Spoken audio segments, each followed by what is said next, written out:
C'est bon, on est live, Jean-Pierre. Ouais, good. Good. Donc, c'est avec un immense plaisir que, encore une fois, on continue nos lives les lundis matins, les midis de l'immobilier. Encore une fois, avec l'immense honneur et privilège de recevoir Jean-Pierre Dussault. Jean-Pierre, bonjour. Allô, bonjour tout le monde. Bonjour Jean-Philippe. Merci à tout le monde d'être là.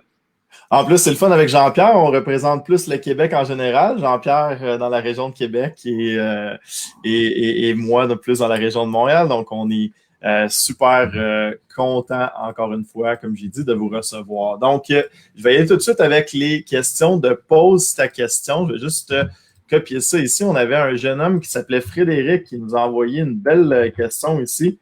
Ça va apparaître à l'écran à l'instant. Frédéric, qui était un jeune homme de 19 ans, qui désirait se lancer en immobilier. Et bon, il suit beaucoup de formations. Évidemment, il doit suivre nos lives aussi, Frédéric. Et il se demandait un peu là, par où commencer pour se lancer en immobilier. Donc, Jean-Pierre, je sais que tu as déjà fait une capsule Vlogimo là-dessus. Donc, je te laisse répondre à sa question.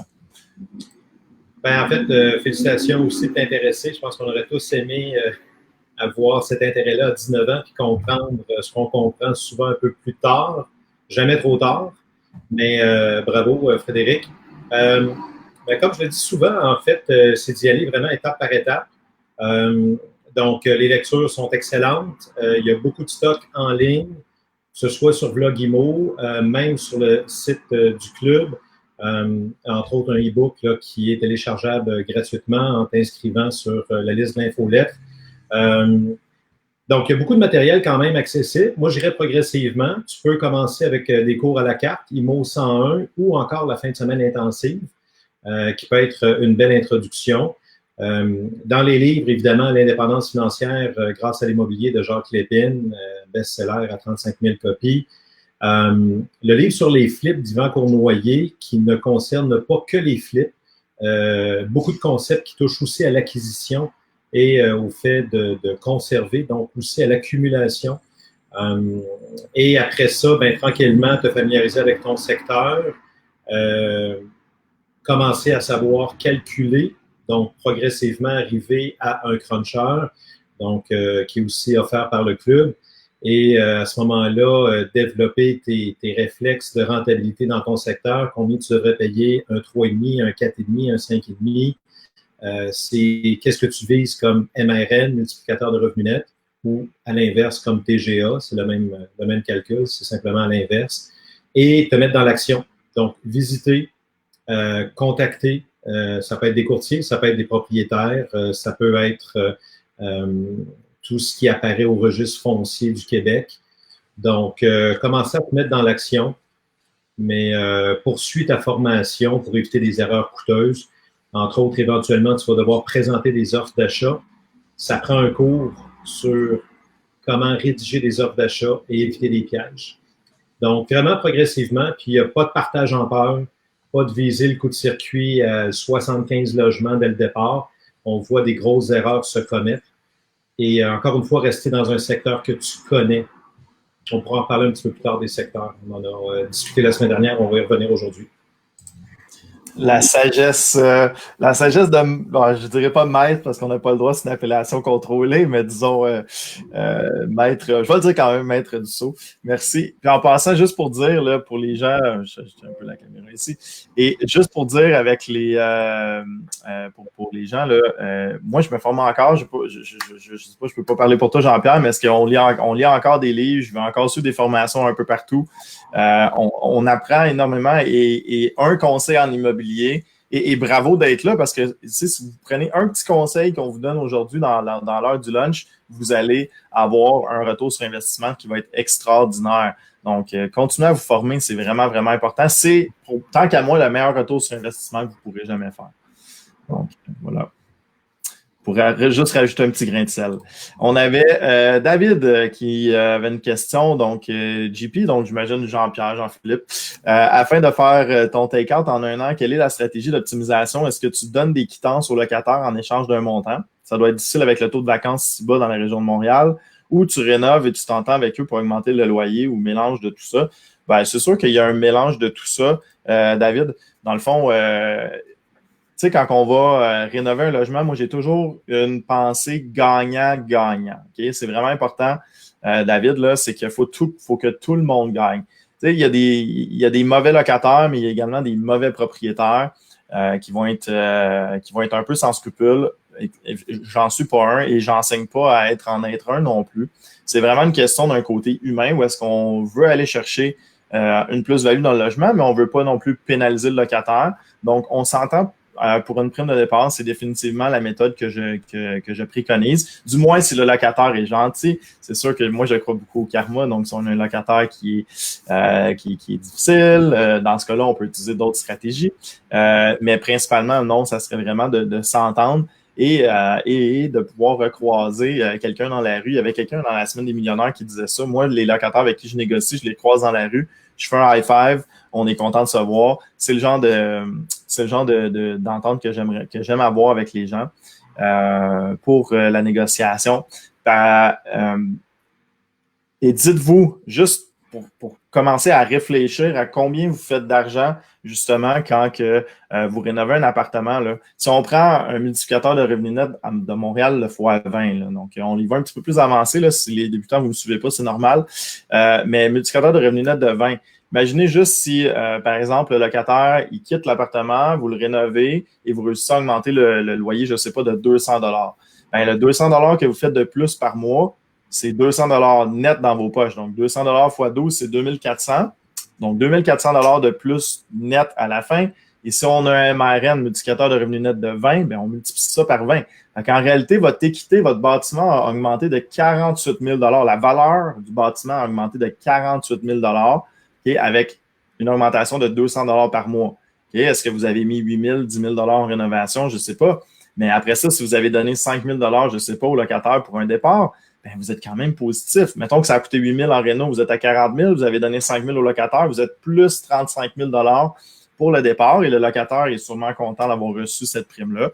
Et de l'autre côté, ben, vous faites de l'argent. Puis ça, c'est un petit exemple. Là. Des fois, il y a des logements dans lesquels on peut les rénover beaucoup plus et augmenter la valeur beaucoup plus. Et des fois, c'est dans les 6 chiffres. Là. Dans le fond, l'équité augmente de plus de 100 000 $. Donc, soyez pas trop chiches. Les gens des fois chiches en négociation, ils vont donner un mois ou deux, puis ils disent je veux pas m'entendre un locataire. Allez-y. C'est sûr qu'on ne peut pas donner tout à tout le monde. Là. On essaie de négocier le plus possible, mais quand même, soyez pas trop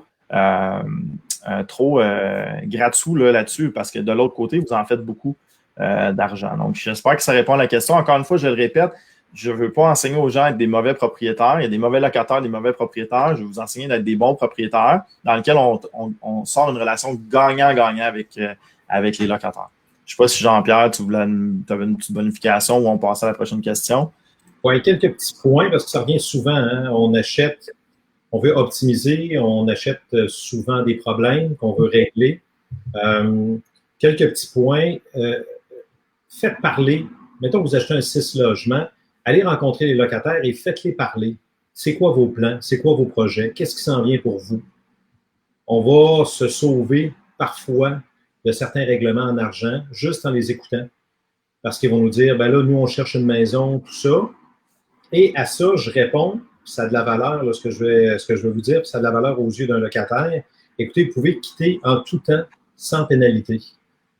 Ah oui? Ben oui, si vous trouvez en octobre, il n'y a pas de problème. Parce que notre but, évidemment, on veut remettre la main sur le logement, mais comme le disait Jean-Philippe, de façon correcte, de façon civilisée. Fait que c'est un win-win. Et ça, je l'aime beaucoup. La vie change, donc d'offrir, vous pouvez quitter en tout temps sans pénalité. Celle-là, je l'aime beaucoup.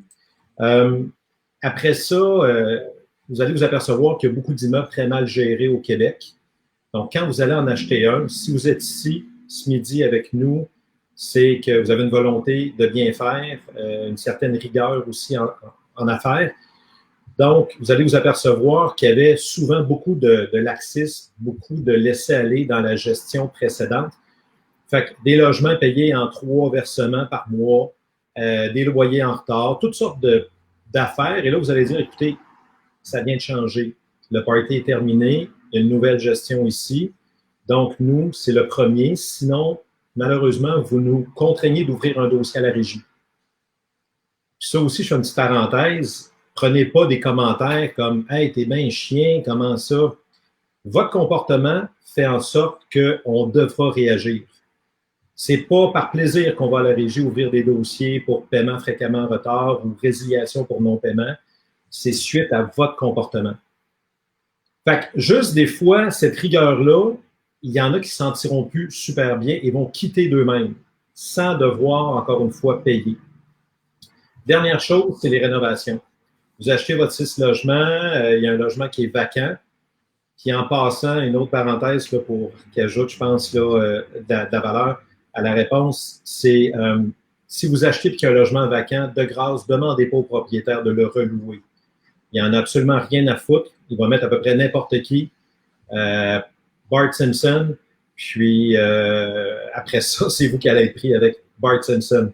Donc, vous le laissez comme ça. Le club enseigne comment présenter le dossier à la banque. Évidemment, on veut un immeuble plein pour la banque, mais reprenez le contrôle de vos locations. Fait en commençant avec un premier logement que vous rénovez, des fois, ça va lancer un message dans Bâtisse qu'il y a de quoi qui se passe. Puis des fois, même les travaux vont devenir dérangeants, bien que vous avez le droit d'y faire du lundi au vendredi durant certaines heures. Mais encore là, moi, ça a très bien fonctionné. Il y en a qui ont dit, ben là, on sent qu'il y a de quoi qui se passe, on n'est plus à l'aise. Pas de problème.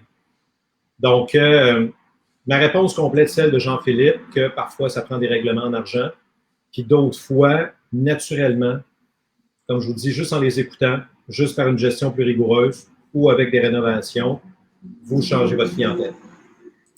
Magnifique ajout, Jean-Pierre. Merci, effectivement. Donc, une gestion plus rigoureuse. On avait également une stratégie que j'adorais beaucoup, Joël Martel et Lucie Bazinet, qui a investi dans la région de Saint-Jérôme. Si vous les connaissez, vous leur ferez un petit coucou. Ça fait longtemps qu'on les a pas vus, on s'ennuie. On a appelé ça la stratégie de cascade un peu au club, où est-ce que justement il y avait une rénovation à l'intérieur de l'appartement, un petit rafraîchissement en fait. C'est pas une rénovation, c'est plus un rafraîchissement de l'appartement. Et il y avait un mouvement de locataire, il y a une petite augmentation qui dit mettons 100$ de plus ou 50$ de plus. Puis il y avait un mouvement de locataire à l'intérieur du bâtiment, donc les locataires allaient payer plus cher pour un logement rafraîchi. J'adorais cette technique-là où est-ce qu'on faisait un roulement à l'intérieur. Ouais, très, très belle technique. Donc, Jean-Pierre, je pense que celle-là est pour toi. Maison de chambre à Lévis dans le contexte actuel, bon ou pas? Luc, merci de la question. Ça revient encore une fois à bien connaître son secteur. J'aurais tendance à dire que les maisons de chambre, c'est bon. Encore là, dans quel coin, comment c'est fait, comment c'est géré, qui on sélectionne comme locataire. Mais dans le contexte où l'économie va se resserrer, ça va être plus difficile, surtout quand la PCU va disparaître. Moi, je pense que ça va tout le temps être bon, là, des chambres, que ce soit des chambres pour travailleurs ou des chambres étudiantes. Par contre, ne mixez pas les deux. On ne veut pas des étudiants avec des travailleurs, c'est là que le bordel prend. Donc, faites une spécialité, faites un créneau. Si c'est pas loin d'une usine ou d'entreprise, vous pouvez rentrer en contact avec eux, leur dire que vous avez des chambres en location. Après ça, mettez vos propres règlements, mettez vos périodes minimum. C'est-tu 3 mois, 4 mois, 6 mois, 1 an? Mais ça peut être excellent. Les maisons de chambre n'ont pas une très bonne réputation, mais si c'est bien fait, beaucoup de gens au club ont des super bâtisses très rentables en maison de chambre. Ça va très, très bien. Fait que mes conseils, vraiment, ne mixez pas. Si c'est étudiant, gars ou fille, là, je sais que ça peut soulever un tollé de questions ce midi, là, mais encore là, moi, mes annonces, si c'est cas des filles, vont être au féminin. Puis, j'ai 2 pages de règlement maison. Donc, je veux une clientèle qui est sérieuse. Je veux des étudiantes qui sont là pour leurs objectifs et non pour le party. Fait que, puis là, je vais aller plus loin. Là, je vous donne du stock, mais dans mes règlements, il n'y a pas de couchage de chum. Mettons que je loue à des filles. Donc, c'est des simples. Pourquoi? Pour que chacune des filles soit chez elle et que le lendemain matin, qu'il n'y ait pas un double qui mange des Fruit Loops en bobette, qui ne connaissent pas. Et ça attire une clientèle qui veut ça. Fait que j'espère, Luc, que ça peut aider. J'adore ça, Jean-Pierre, vraiment intéressant. C'est vrai, on n'a pas pensé à ça, mais c'est une spécialisation quelconque. C'est très, très bon. Il y avait une question aussi, Ahmed, puis en passant, c'est toujours ces questions-là qu'on met en priorité, c'est toujours les gens qui vont sur le lien Pose ta question. Donc, si vous allez sur la page du club et vous allez vous descendre un peu sur la page d'accueil, il y a un gros icône bleu, en fait, Pose ta question au club. Vous pouvez nous envoyer la question comme ça nous permet de les avoir d'avance et de les mettre dans le live. Je vois qu'il y a quelques personnes qui ont commencé à écrire des questions aussi, gênez-vous pas. Ça nous laisse aussi un petit délai pour que vos questions soit posée. Donc, il y avait Ahmed, bonjour. Vos commentaires au sujet des nouvelles réglementations de la Ville de Montréal sur l'amélioration de la qualité des parcs locatifs à Montréal. Écoute, Ahmed, j'imagine qu'on parle ici de l'amélioration des parcs locatifs. Donc, j'imagine qu'on parle de la subdivision et l'agrandissement là, qui n'est plus permis là, dans 5 ou 6 arrondissements, je ne me souviens plus exactement le nombre.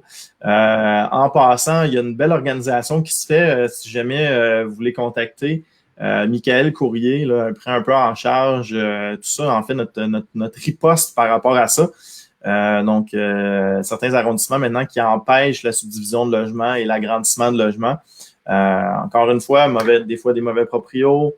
Des fois, il y a peut-être eu un peu d'abus au niveau de l'éviction de locataires grâce à ces deux choses-là, donc l'agrandissement et la subdivision. Moi, personnellement, si vous voulez mon opinion, je suis pas d'accord parce que c'est des droits qui sont privés au Code civil. Donc, c'est des articles au Code civil qu'on a le droit de faire des agrandissements ou des subdivisions de logement. Je trouve ça un peu dommage que la Ville s'interpose par rapport à ça. Et en fait, il y a plein d'arguments qui disent qu'on n'est pas, il n'y a pas nécessairement une perte énorme de logements à ce niveau-là, puis il y a de la création. C'est drôle parce qu'ils écrivent dans un règlement qu'ils veulent pas subdiviser parce qu'ils veulent pas perdre des grands logements, mais en même temps, ils veulent pas agrandir les autres unités parce qu'ils veulent pas agrandir pour pas perdre des petites unités sur le plateau. En tout cas, je parle du plateau parce que je me souviens lire la réglementation. Les deux paragraphes sont en contradiction. Bref, c'est tout simplement pour mettre des bâtons dans les roues des investisseurs immobiliers. Donc, je trouve ça un petit peu dommage. Ils sont souvent mauvaise presse, les investisseurs immobiliers, alors qu'en réalité, on revampe le parc immobilier. Là, donc, il y a vraiment des fois des propriétés qui sont à l'abandon, là, des piqueries qui sont reprises, dans lesquelles on revalorise le secteur. Mais bon, que voulez-vous?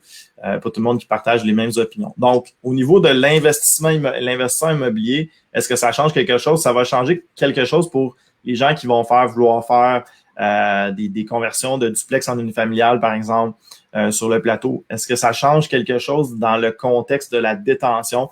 Pas vraiment, parce que c'était pas un outil qu'on utilisait énormément dans le cadre là,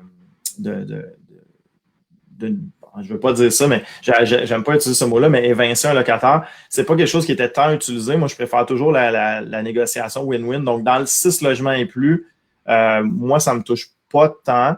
C'est sûr que c'est un outil dans la boîte qu'on avait quand on voulait réellement agrandir des logements ou subdiviser des logements qu'on perd. Donc oui, je suis contre la motion, mais est-ce que ça va m'empêcher d'investir dans ces arrondissements-là? La réponse est non.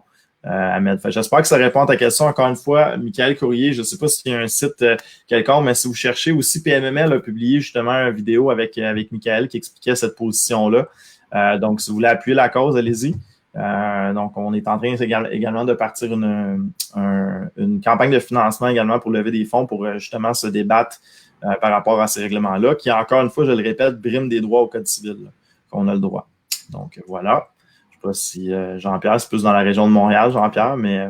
Ouais, non, c'est très complet, JP. Ouais. Parfait, excellent. Il y avait Hélène, une question pour toi, Jean-Pierre. Lorsqu'un courtier immobilier annonce un 5plex à vendre et qu'il est écrit dans le listing qu'il y a un 6e logement non enregistré à la ville, qu'est-ce que ça l'implique? Ben, ça implique qu'éventuellement, il faut se conformer. Il y en a qui vont prendre la chance de l'acheter tel quel, mais après ça, c'est vous qui êtes responsable de la conformité de ce 6e logement-là auprès de la ville. Ils ont le droit, la ville a le droit de passer une fois aux 9 ans. Donc, préparez-vous à ce qu'ils viennent.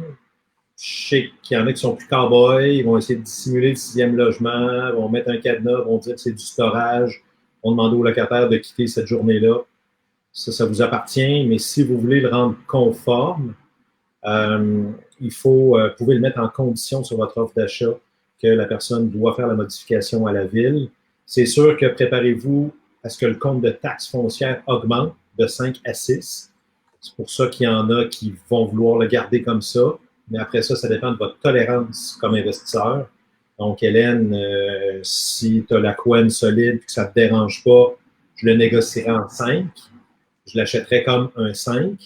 Mais si tu veux éviter des problèmes futurs, puis que la ville commence à se mettre le nez là-dedans, puis peut-être, dans certains cas, j'ai vu où est-ce que ça n'a pas été accordé, puis même ils ont demandé à démolir le 6e logement pour X raisons. Mais je pense que la façon prudente serait de demander la correction avant la transaction. Et si je peux me permettre de rajouter, Jean-Pierre, également là-dessus, soyez assurés pour avoir eu un incendie avec des locataires en place, soyez assurés que les normes du logement sont conformes. C'est-à-dire que imaginez qu'il y a un incendie puis que cette personne-là qui est dans le 6e logement décède du fait que le logement était non conforme. Moi, je peux vous garantir, quand j'ai eu un incendie, tout était conforme dans mon bâtiment, mais j'étais content de l'être. Donc, on est toujours le père de famille des locataires, donc on s'assure que les logements sont conformes, première chose. Et deuxième chose, s'il est conforme, mais il n'est pas conforme au niveau de la ville, au moins assure-toi que l'assurance le sait qu'il y a un 6e locataire. C'est vraiment important. On ne ment jamais, jamais, jamais aux assurances parce que là, il pourrait avoir un cas où est-ce qu'il pourrait avoir où est-ce qu'il ne vous couvre pas, puis il pourrait avoir une poursuite civile. Bref, il pourrait avoir plein de choses. Donc, père de famille et assurance doivent être mis au courant si je peux bonifier la réponse. Très bon point. Très bon point. C'est l'expérience. Après avoir eu un incendie, c'est l'expérience qui rentre. Voilà. Une catastrophe à l'époque, mais voilà, ça s'est bien terminé. Il y avait Marie-Joëlle qui avait envoyé une question à propos du cannabis dans une maison. Jean-Pierre, tu peux peut-être commencer. Je vais essayer de bonifier. Mais en fait, Jean-Pierre et moi, nous n'avons jamais nécessairement acheté une maison dans laquelle il y avait eu une production de cannabis au départ. Donc, je peux vous donner des brides d'informations. Jean-Pierre aussi, des petites brides d'informations à propos de ça. Mais disons qu'on se garde une petite réserve. Jean-Pierre, tu peux peut-être commencer avec le cannabis. Ben, c'est sûr que c'est pas un plus, là. Ça produit des émanations de l'humidité, il y a un paquet de conséquences, puis effectivement, ça doit être déclaré à vie de ce qu'on en sait. Si c'est dans le cas d'un flip, c'est pas l'idéal, à moins vraiment d'avoir toute une aubaine, mais encore, ça va te suivre, Marie-Joëlle. Il y en a qui pourraient faire fi de ça dans un immeuble à revenus qui conserverait, mais ils négocieraient au fond sur cet aspect-là. Dans le cas d'un flip, je pense que je me tiendrais loin de ça pour éviter tout problème futur, même si c'est strippé. C'est ça. On veut que ça se passe le mieux possible. On veut la valeur maximum pour notre revente de maison. Donc, je pense que je passerai mon tour ici, là. Oui, de mémoire, c'est ça, il y a certaines procédures. Encore là, sous toute réserve, là, on n'a jamais fait le processus, mais sous toute réserve, c'est ça, il y a une certaine. Puis il y en a peut-être dans le live qui le savent, vous pouvez l'écrire si jamais vous le savez. Il y a une certaine procédure au niveau du traitement. Il doit y avoir des tests d'air qui doivent être faits par la suite pour s'assurer évidemment que la maison n'a pas eu de moisissure parce que c'est une quantité énorme d'humidité qui a été dans la maison. Donc, s'assurer qu'évidemment l'air est sain. Il y a un traitement de mémoire là, à la glace sèche ou quelque chose comme ça. Bref, si tout est réserve, on essaie de donner le plus d'informations possible, mais c'était quelque chose qu'on était un petit peu moins familier, mais on voulait quand même vous en présenter. Jean-Pierre, il y avait H et Priscilla qui, on parlait plus macroéconomique, là, on parlait il y a des experts qui disent qu'on est dans un cycle descendant de l'immobilier. Donc, si jamais tu veux te prononcer, ensuite, je pourrais bonifier pour la suite. Je vais être assez dur ce midi, H et Priscilla. Merci. Je sais que vous êtes des réguliers. On aime toujours voir votre nom. Ceux qui me connaissent vont anticiper ma prochaine réponse. C'est souvent des excuses. Laissez ça de côté. Des deals, ça se trouve toutes les semaines, partout au Québec. Et qui ne veut pas d'une business rentable? Fait que d'y aller avec des projections économiques. Mais dans le contexte actuel, où est-ce que les taux d'inoccupation sont très bas, partout, souvent, comme je vous dis, là, je comprends qu'on veut se réconforter par rapport aux tendances économiques, mais souvent, c'est des excuses qu'on se donne pour ne pas faire. Et on a vu des gens dire qu'ils attendaient le bon moment, ben ils vont attendre très longtemps. Parce que même si le bon moment arrive, il y aura d'autres choses. ah ben là, on pense que. Fait que faites attention de ne pas trop y aller sur fin du cycle d'expansion dans l'immobilier vers un cycle creux. Honnêtement, c'est très relatif. Creux pour qui? Pour les locataires, pour les propriétaires. Comme je vous dis, des bonnes aubaines, il y en a à chaque semaine. Et je ne connais pas aucun autre véhicule de placement que l'immobilier qui est aussi rentable. On gagne sur plusieurs piliers d'enrichissement. Donc, évidemment, notre cash flow, notre flux monétaire, la capitalisation, ce qu'on rembourse en capital à chaque mois payé par nos locataires, la plus-value dans le temps, 2, 3, 4, 5 parfois, toute l'optimisation qu'on peut y apporter, ça nous fait des rendements. Puis si vous suivez des formations avec le club, là, 30, 35, 40 des fois sur le capital investi au final, si on accumule tout ça, c'est incroyable. Et on profite de l'effet de levier. On achète avec un minimum de cash pour une valeur de bâtisse très haute. Donc, pour vraiment toute honnêteté, chez Priscilla, freinez-vous pas à cause de certaines tendances économiques. On peut les garder en tête, mais il ne faudrait pas que ça devienne des excuses. J'adore ce que tu dis, Jean-Pierre, effectivement. Puis, il y avait quelque chose qui m'est dans une conférence que j'avais vue, il y avait quelqu'un qui avait dit ça. Il avait dit il y a toujours des bons deals dans des mauvais marchés, il y a toujours des mauvais deals dans des bons marchés. Donc voilà, c'est exactement ça. Comme tu as dit, Jean-Pierre, on va chercher la bonne opportunité et on y va. Puis tant qu'à moi, si on vient sur le macro, là, le Québec est tellement sous-évalué par rapport au reste du Canada. Encore une fois, les taux d'occupation qui sont faibles. En passant, là, si on parle macroéconomique, c'est la première fois de l'histoire, là, ils ont annoncé ça l'année passée, la première fois de l'histoire que le Québec a une notation, une cote de notation plus élevée que l'Ontario. C'est-à-dire que c'est plus sécuritaire injecter son argent au Québec qu'en Ontario. Puis en plus, on a un potentiel qui est inexploité parce que c'est pas cher. Faites juste regarder, là, dernièrement, je me suis promené dans la ville de Montréal, évidemment, à quelques reprises, mais j'ai porté attention à l'explosion de la ville de Montréal en ce moment. Et là, je parle pour la ville de Montréal, désolé si vous venez d'ailleurs, mais l'explosion de la ville de Montréal, comment que cette ville-là est en plein essor. Donc, selon mon avis, on va passer à travers cette crise-là comme rien et on va continuer d'améliorer le parc locatif pour rejoindre le reste du Canada en termes de loyer, là. Donc, c'était mon humble opinion. Je ne suis pas économiste, mais je doute fortement que l'immobilier va baisser dans les prochains mois. Il y avait Tiwa qui disait, belle photo de plage en passant, pour partir dans la business de l'immobilier, c'est mieux de le faire seul ou si on a les moyens ou en partenariat. Qu'est-ce qui est mieux pour maximiser notre rentabilité future? Jean-Pierre, t'es tellement bon. Je te les lance. Vas-y, Jean-Pierre, un partenariat ou individuel. On est ici pour vous aider à cheminer et à réfléchir. Puis notre paye, c'est un petit peu de voir cette évolution-là. Honnêtement, tu vois, il n'y a pas de bonne ou de moins bonne réponse. Connais-toi toi-même. Faut qu'il y ait des avantages à t'associer. Dans tous les cas, que tu t'associes en ton nom personnel ou tu crées une compagnie, le club, on enseigne qu'on revient souvent avec la convention d'associés. Ça, hyper important. Faites jamais rien sans convention d'associés. Écoutez, il y a des bonnes histoires des deux côtés. Il y a des gens au club qui fonctionnent très, très bien seuls. Il y en a d'autres qui se sont associés, ensuite qui ont fait des partenariats, ça a été très complexe, puis jamais ils vont s'associer. Puis il y en a d'autres qui fonctionnent extrêmement bien en partenariat, puis avec des partenaires différents dans chaque projet. Donc, qu'est-ce qu'on veut? Comment on veut le faire? C'est quoi notre profil, notre personnalité? Il y en a que ça peut les sécuriser d'avoir du monde avec eux. Il y en a d'autres qui vont dire non, moi je veux prendre mes propres décisions, je ne veux pas avoir à me justifier. Peut-être mon conseil, commence avec un petit immeuble, tu vois, et regarde comment ça se passe pour toi.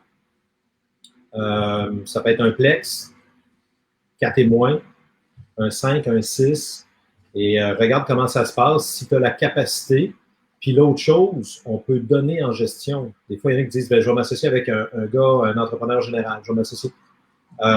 Oui et non. Si ça fait votre affaire en bout de course, tant mieux. Sinon, on peut les engager, les entrepreneurs généraux. Puis, on peut donner en gestion, au besoin, des parties qu'on ne veut pas et rester le seul maître à bord. Mais encore là, on a des belles histoires des deux côtés. Donc, difficile pour moi de trancher. Je ne te connais pas, tu vois. Évolue, apprends à toi-même te connaître en affaires et en immobilier. Puis, tu verras par la suite. Merci Jean-Pierre, beau, belle réponse. Moi, c'est sûr, je l'ai fait beaucoup en partenariat. On a, comme dit Jean-Pierre, des belles histoires des deux côtés. Moi, j'aime particulièrement le partenariat. Si on a les moyens pour commencer, on y va, ça c'est correct. Mais par la suite, vous allez voir, souvent on est limité par nos propres capitaux. Donc, d'aller chercher des investisseurs dans les différents projets, c'est une bonne stratégie. Si on le fait légalement, attention, là, il y a l'AMF qui est tout inclus là-dedans. Il faut bien consulter votre avocat ou votre fiscaliste à propos de ça pour comment bien emmener les investisseurs dans les projets. Mais d'avoir d'autres capitales qui vont rentrer, ça l'aide beaucoup à accélérer le parc. Là, à voir si vous êtes à l'aise ou non. Mais ça fait en fait qu'on multiplie notre rendement parce qu'on utilise l'argent de quelqu'un d'autre pour obtenir un rendement. Donc, souvent, on a des rendements infinis.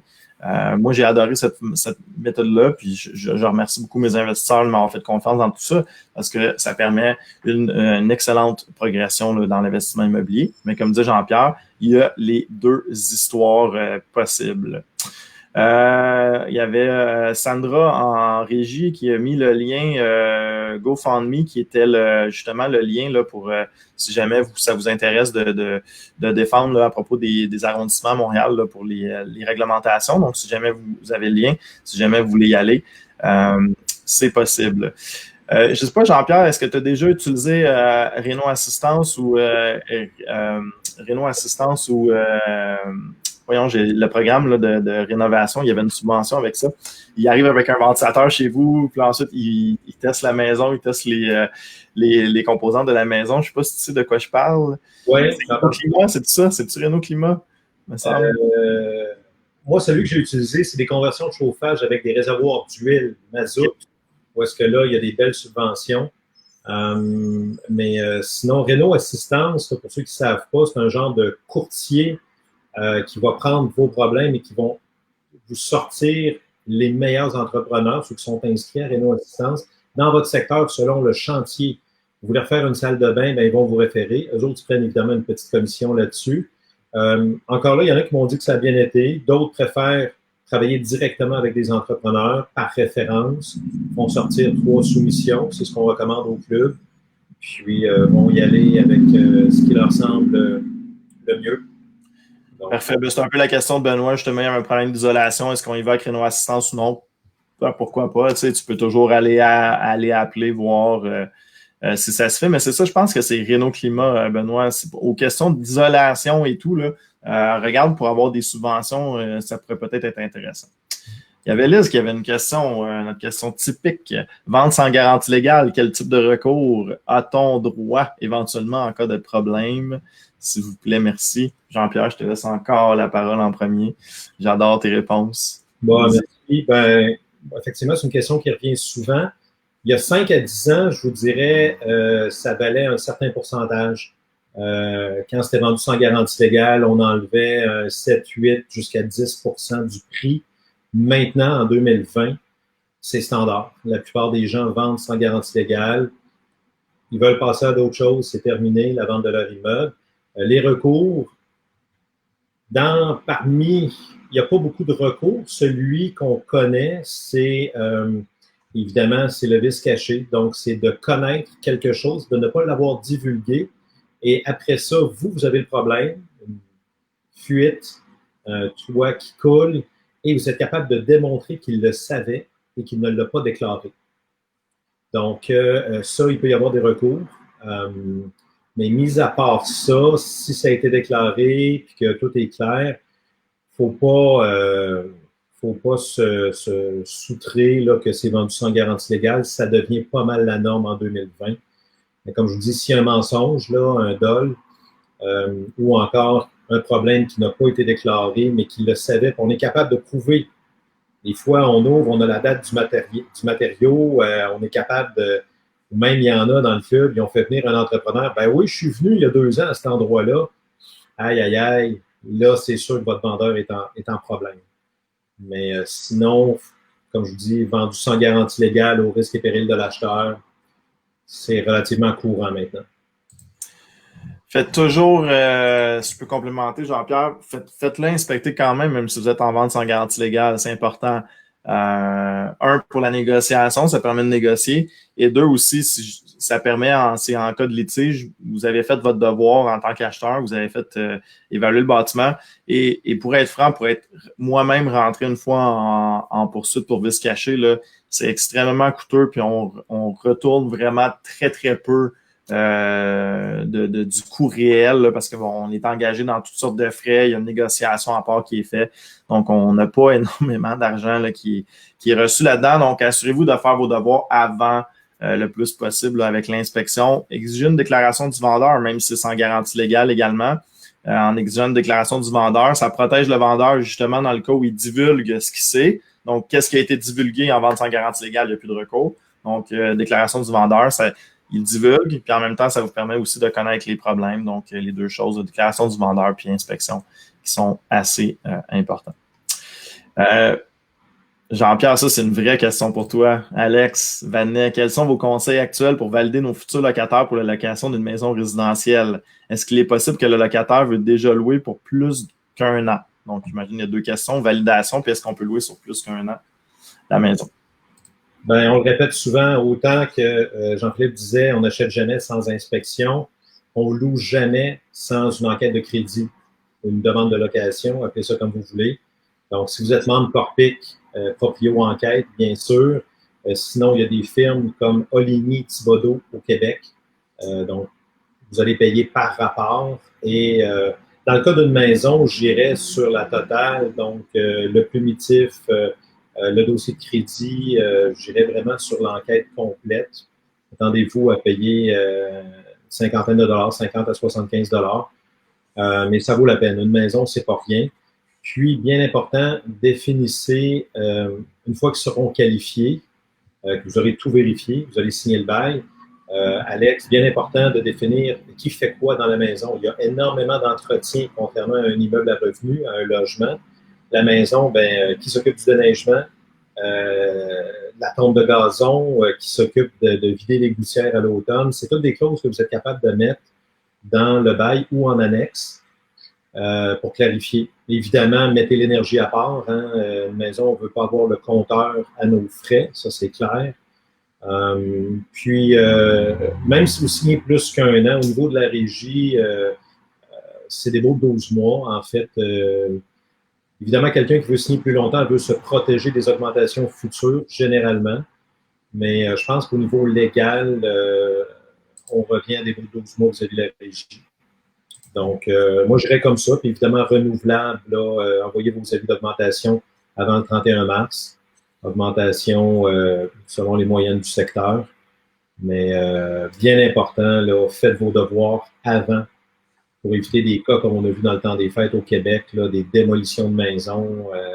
Louez pas sur l'émotion, louez pas sur la pitié, louez pas pour accommoder, pour aider. Comme on dit au club, faites du bénévolat, mais ailleurs que dans vos bâtisses. Ah, j'adore ça. J'adore ça. Puis souvent, c'est ça. Tu sais, si la personne, en tout cas, si la personne est là et elle n'a pas de logement puis il reste 2 jours avant la fin de son bail, peut-être qu'elle s'est mal préparée. Tu sais. Donc, ouais, j'adore ça. Faites du bénévolat à l'extérieur du club. J'adore ça. Jean-Pierre, j'adore faire les lives avec toi. C'est tout un bonheur. Bonne chose, merci. Donc, il y avait Maxime en passant, on est pas mal à la fin des questions, donc on a une centaine de personnes qui sont avec nous. Si jamais vous avez des questions, allez-y, sinon on va juste finir un petit peu plus tôt. Il y avait Maxime qui nous parlait de rafraîchir l'extérieur d'un bâtiment multilogement 4 témoins ou 6 ou plus. Les évaluateurs y accordent-ils de l'attention? Qu'est-ce qu'on fait avec la rénovation extérieure, Jean-Pierre?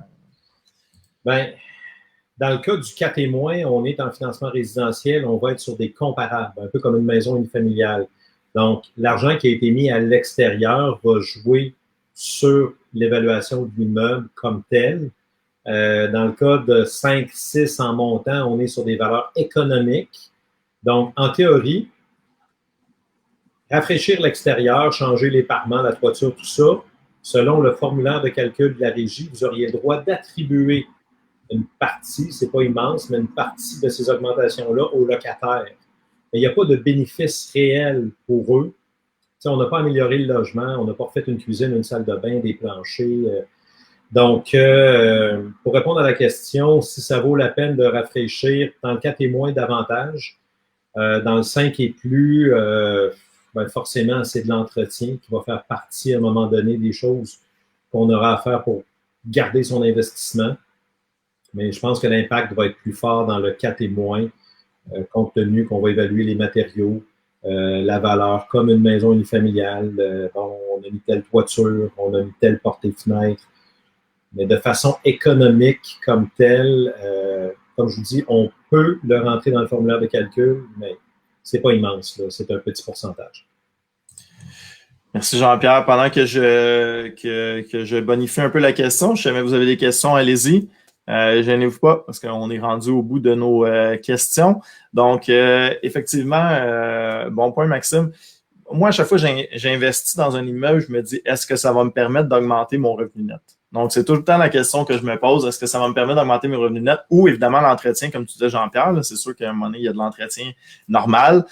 Mais sinon, est-ce que ça va me permettre d'augmenter la valeur locative? Donc, je ne sais pas, est-ce que si tu rénoves complètement des appartements, ils sont super beaux et tu mets 0$ en façade, ben là, ça risque peut-être d'affecter ta clientèle possible et là, tu vas louer moins cher. Donc, c'est juste une juste balance à savoir est-ce que ça te permet de louer ton logement plus cher ou non, ou si c'est la pérennité du bâtiment. Donc, c'est ça. À chaque fois que je mets 1$ dans un immeuble, je me demande toujours est-ce que ce dollar-là va me revenir ou encore une fois, si on a une meilleure pérennité du logement. Donc, ça aurait été ça la réponse. Ah, bon, les gens se sont déjeunés, donc on a 3 questions. Donc, Liz, je vais la lire en live parce qu'elle est assez longue. Lors d'un achat d'un duplex, une inspection a été faite. Est-ce normal qu'un entrepreneur, pour l'inspection poussée dans un domaine précis, électricité, maçonnerie, nous demande de lui fournir le rapport de l'inspection générale pour effectuer son rapport? Donc, Liz, je comprends bien, tu as fait une inspection générale et ensuite, dans l'inspection, souvent, ils vont demander un rapport d'expert et là, l'entrepreneur demande de voir le rapport d'inspection. Jean-Pierre, je ne sais pas ce que tu peux rajouter là-dessus. Oui, soyez pas surpris. Les compagnies se sont fait prendre souvent depuis plusieurs années à être utilisées, je dirais comme ça. J'en connais plusieurs maintenant qui chargent, dont, entre autres, je pense à Hainaut et Gosselin sur les fondations, une bâtisse que je regardais à un moment donné. Il fallait explorer 500$ pour qu'ils viennent. Mais ça peut valoir la peine. Capotez pas avec ça. En immobilier, là, des fois, il faut payer pour en gagner plus. Donc, ils sont venus, ils ont fait une expertise plus complète. C'est pour ça que, avec votre rapport d'inspection, si vous décidez des choses, puis vous appelez un plombier spécialisé en drain ou peu importe, ou un électricien pour évaluer, il pourrait peut-être vous charger. Qui demande à voir le rapport d'inspection? Oui, il veut une partance, il veut savoir c'est quoi le problème. Mais soyez pas chiche, là. S'il faut payer 1 heure, un call de service, faites-le parce que, évidemment, vous allez vous servir de ça et de son estimé pour ensuite négocier. Le but, c'est toujours d'essayer de convertir notre rapport d'inspection qui dénote des problèmes en soumission d'entrepreneur. Comme on dit au club, ce qui doit être réglé avant 1 an, on essaye de l'inclure dans le prix d'achat. S'il y a une toiture à faire dans 5 ans, c'est tel quel, mais ce qui est urgent, on essaie que ça se reflète dans le prix d'achat. Donc, on veut convertir notre rapport d'inspection en soumission d'entrepreneur. Quelque chose que j'ai vu d'un gradué du coaching, j'avais bien aimé ça. Il a pris le top 3 ou le top 5 des problèmes, une feuille. Il n'a pas cherché là, à compliquer les choses. Une feuille, mettons les 3 problèmes ou les 5 problèmes, une colonne et dans la colonne de droite, le prix pour régler ces problèmes-là et en annexe, les soumissions d'entrepreneurs. Soyez pas surpris si on vous charge pour ces soumissions-là parce que ça peut faire baisser votre bâtisse de 10, 20, 30, 40, 50 000. Fait que même si vous payez un call de 200$, 250$, payez-le tant qu'à moi pour avoir une valeur monétaire au problème en question. Très bonne réponse, Jean-Pierre. J'ai rien à rajouter là-dessus. Il y avait Marc Gaulin qui avait une question sur la TPS TVQ Il y a une taxe de bienvenue TPS-TVQ à payer lors de l'achat d'un terrain vacant non aménagé sans bâtiment, avec un petit bonhomme qui se questionne. Le terrain est desservi par aqueduc et égout de municipalité. Est-ce que c'est normal ou non, Jean-Pierre, sur la division d'un terrain de payer TPS-TVQ? Je suis moins familier avec les terrains, je ne touche pas à ça. Je serais embêté. Un comptable, un fiscaliste pourrait vous donner votre réponse.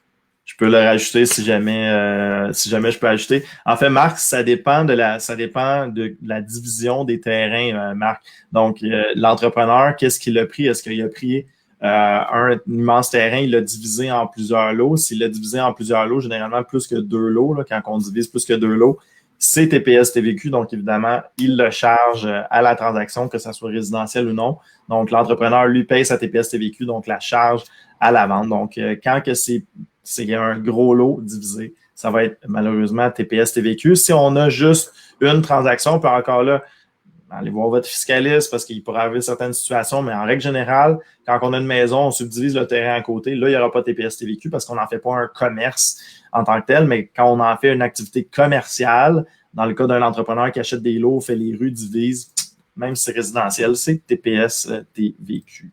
Donc voilà, on avait, merci, on avait des beaux commentaires, les gens étaient contents de nous avoir vus. Mini-entrepôt, Jean-Pierre, on avait une question là-dessus. Moi, personnellement, j'en ai jamais eu. Je ne sais pas si tu as déjà eu des mini-entrepôts. Non, par contre, c'est quelque chose qui suscite de l'intérêt. Faites attention, on tombe dans une business opérante. Comme les gens qui nous disent « Hey, moi je vais investir en immobilier, j'ai trouvé une auberge. » Non, non, il faut devenir un opérateur. Et mini-entrepôt, c'est un commerce.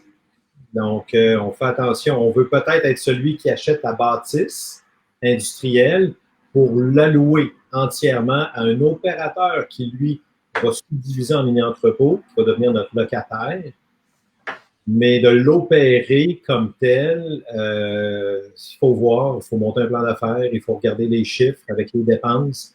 C'est de l'opération au quotidien. C'est vraiment une business opérante. Donc, connaissez la compétition, vos secteurs, qu'est-ce qui est offert. Je dirais que ça peut être bon.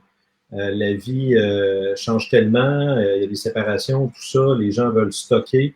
Ils n'ont pas toujours des garages à proximité.